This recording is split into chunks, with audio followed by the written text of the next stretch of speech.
Nous avons tous vécu une expérience qui nous a complètement changés, au point de ne plus jamais redevenir la personne que nous étions.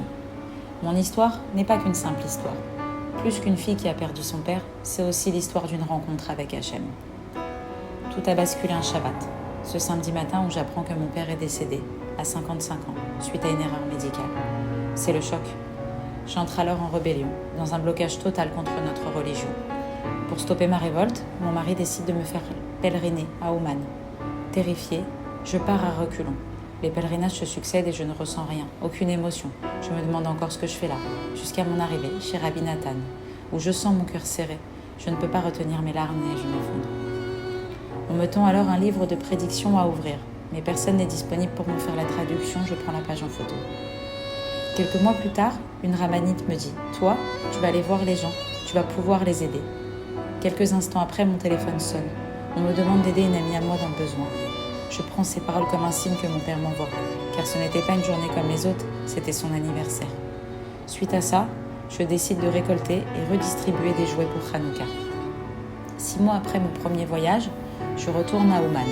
On me traduit enfin la fameuse page que j'avais ouverte. Elle disait « À Hanouka, tu feras entrer la lumière et la joie dans les maisons ». C'était écrit, j'ai fait ce qui m'était destiné. Et je comprends maintenant que si j'avais traduit cette page avant, j'aurais rien compris. Mon père est parti. Et en contrepartie, il m'a envoyé un merveilleux cadeau, celui qu'Hachem avait pour moi, ma mission ici-bas. Le train de ma vie. Ce voyage en train sera plein de joie, de peine, d'attente, de bonjour, de revoir et d'adieu. 2 passagers montèrent dans mon train. Sonia, ma maman, décédée d'une maladie incurable, et Mayan, ma fille, handicapée dès la naissance. Je me suis levée un matin, ma vie était douce et remplie de bonheur. Je me suis penchée au-dessus de Mayan endormie. Lorsqu'elle a ouvert les yeux, quelque chose a cloché. Une petite lueur venait de s'éteindre. S'en est suivi l'attente dans ces couloirs d'hôpital, les examens pour entendre. Votre fille est handicapée, elle ne marchera jamais ni parlera. Mon cœur a cessé de battre, durant un instant, le monde s'est écroulé sous mes pieds. Puis m'est venue l'idée, comme tout parent, me battre. Mon combat était aussi celui de mon mari.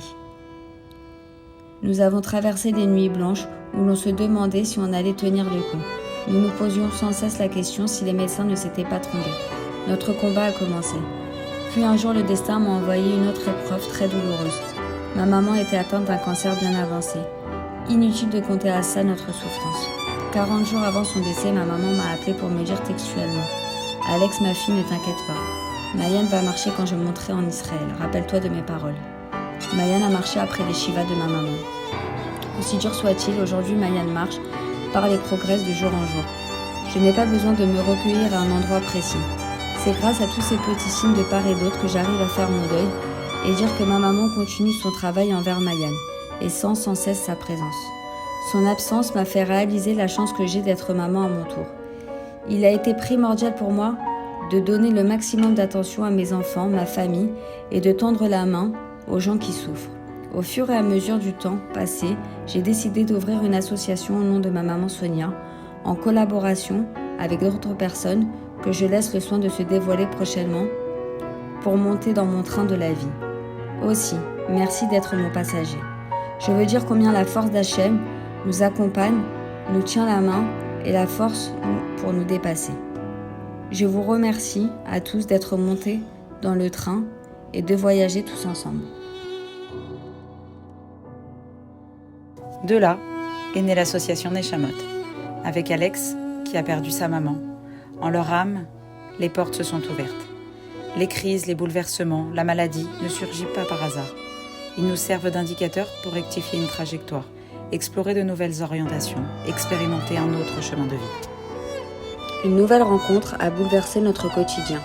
Rien de plus beau qu'une personne avec un cœur qui vous sourit avec sincérité, vous complimente sans jalousie, vous écoute avec empathie, vous admire sans être envieux, vous conseille sans vous juger et vous aime pour ce que vous êtes. Cette étoile s'appelle Johanna.